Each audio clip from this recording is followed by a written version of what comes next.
When we look into the households surplus trend up until the fourth quarter number, we do see that the lower income households are struggling. And the delinquency ratio have been increasing for the credit cards more than 1 month for these households.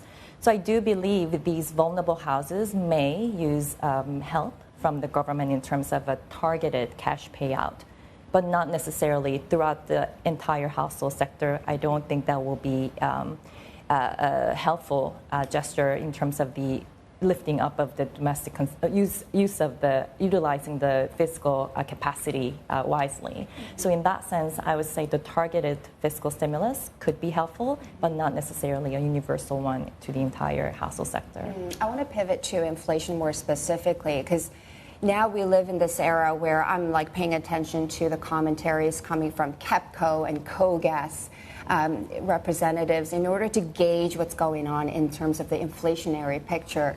KOGAS, a chief, talking about gradual price hike down the road. I mean, what is your inflation outlook for South Korea? You do say soften to target by the first quarter of next year. So how does that work? Soften to target in the first quarter of next year, but the BOK is going to just go ahead with a rate cut before that? I think there are two things that the BOK are considering now. They would like to move preemptively to support the weakening domestic consumption picture on the backdrop of the inflation that is coming down towards the target.